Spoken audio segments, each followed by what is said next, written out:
Good morning. How are you out there? I want to speak to you this morning about the most important people on this planet. The Bible says, "How beautiful are the feet of those who bring good news." Now, we normally look at a person who is beautiful by their face or their figure or their hair, but not their feet. But the Bible says that people who bring good news are beautiful. They are special people because they have been given a purpose. Not just anyone's feet are beautiful, but those who bring the good news. And who brings the good news? It's pastors, it's missionaries, it's evangelists, and it's Christian teachers. And they are special. They are important. They are the most important people on this planet. And who are these people? They are ordinary people. They are simple people. And they are living amongst us. They are not the most intelligent. They don't come from noble families. They're not necessarily wealthy.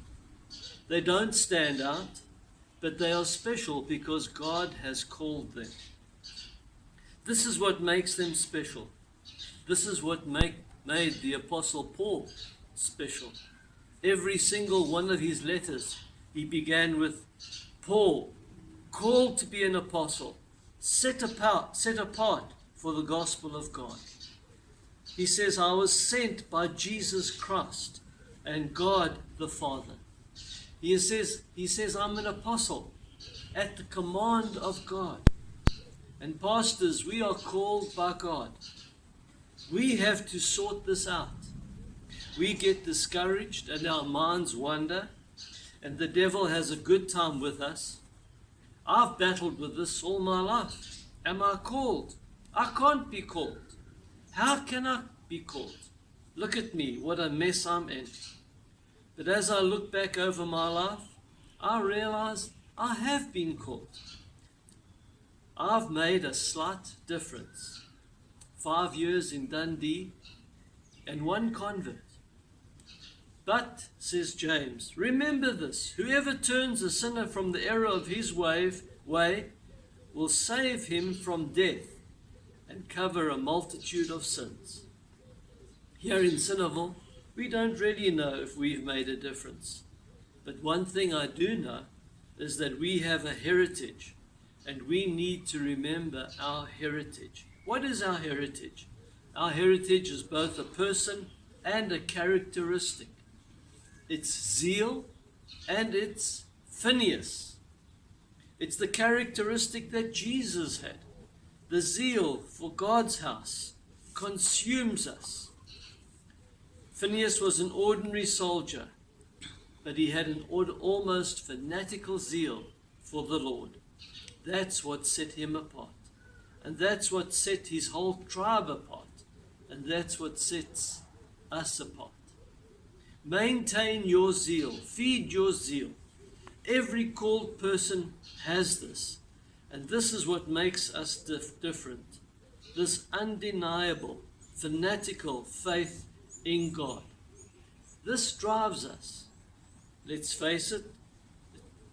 It sometimes leads us to make silly decisions. But some of those decisions are necessary. Cast your net on the other side. Come follow me, said Jesus to Peter and Andrew. And the Bible says at once they followed him. Jesus called James and John, and the Bible says, and immediately they left their boat and their father and followed him. It's almost a rash decision. But it's the Spirit of Jesus.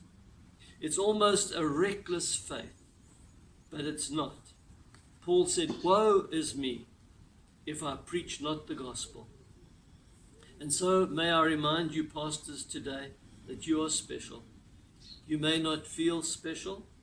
You are certainly not treated special, but you are special. In fact, you are the most important people on this earth. So stay close to the Lord. Get your messages from the Lord. read, expand your vision. Be careful. There are many traps set before you. And God bless you.